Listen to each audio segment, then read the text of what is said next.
சபைக்கு புத்தி சொல்றது அப்படின்னு சொன்னா அதுக்கு ஒரே நாமம் தான் கொடுக்கப்பட்டிருக்குது. 1 கொரிந்தியர் 1:10 சகோதரரே, நீங்கள் எல்லாரும் ஒரே காரியத்தை பேசவும் பிரிவினைகள் இல்லாமல் ஏக மனதும் ஏக யோசனையும் உள்ளவர்களாய் சீர்பொருந்தி இருக்கவும் வேண்டும் என்று நம்முடைய கர்த்தராகிய இயேசு கிறிஸ்துவின் நாமத்தினாலே உங்களுக்கு புத்தி சொல்லுகிறேன். நீங்க எங்கேயாவது புதிய ஏற்பாட்டில் வந்து வாசித்திருக்கீங்களா? நான் வேற ஒரு நாமத்தினால புத்தி சொல்லுகிறேன், கட்டளை இடுகிறேன், வேறொரு நாமத்தினால உன்னை ஆசீர்வதிக்கிறேன், இப்படிலாம் நீங்க என்ன பண்ண முடியாது, வாசிக்கவே முடியாது. அப்புறம் ஏன் பிரச்சனை இந்த நாட்கள்ல சபைகளுக்குள்ளார?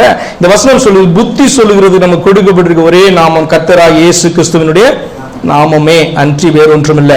சபைக்கு கட்டளையிட ஒரே நாமம் தான். உங்களுக்கு நான் ஏதாவது ஒரு கட்டளை இடுறேன் அப்படின்னு சொன்னா அதுக்கு நான் உங்களுக்கு கட்டளையிட கூட பாத்தீங்கன்னா ஒரே நாமம் தான் வேதத்துல சொல்லப்பட்டிருக்கு. 2 தெசலோனிக்கேயர் 3:6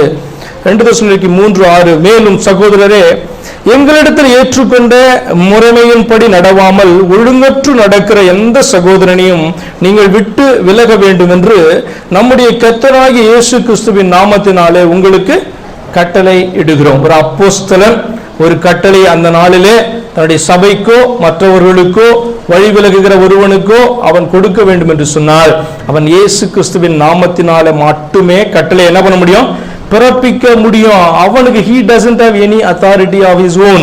நான் உங்களோடு கூட பேசுகிறேன், உங்களுக்கு ஒரு காரியத்தை சொல்றேன், இதுதான் அப்படின்னு சொல்றேன்னா என்னுடைய சொந்த அதிகாரத்துல அத்தாரிட்டியில நான் சபைக்கு என்ன பண்ண முடியாது, ஒரு காரியத்தை கட்டளையிடப்பட முடியாது. கர்த்தராகிய இயேசு கிறிஸ்துவின் நாமத்தினாலே அவர் என்னோடு கூட சொல்லி இருந்தார், வசனத்தின் ஆதாரம் அதற்கு இருக்கும் என்று சொன்னால் அவருடைய நாமத்தை பயன்படுத்தி நான் என்ன பண்ண முடியும், கட்டளை எல்லா மேய்ப்பின் மேல விழுந்த கடமையாய் காணப்படுது. அப்ப அந்த நாளிலும் அதுதான் நடந்தது. இயேசு கிறிஸ்துவின் நாமத்தினால் தான் சபைக்கு கட்டளையிடப்பட்டதே ஒழிய வேறொரு நாமம் கட்டளையிடப்பட ஏன் சபைக்கு வேற தலை கிடையாது. இயேசுதான் சபைக்கு தலையாய் காணப்படுகிறார். அப்ப அவருடைய நாமம் தான் பயன்படுத்தப்பட வேண்டுமே ஒழிய வேறொரு நாமம், நிறைய நாமம் இருக்கு, 1000 நாமம் இருக்கு, இருந்துட்டு போட்டோம், அதெல்லாம் காரண பெயர்கள். அப்ப இயேசு கிறிஸ்துவோட நாமம் உனக்கு தெரியலன்னா நீ சபைக்கு என்ன கூடாது, முதலாவது சபையில பேசவே கூடாதுன்னு.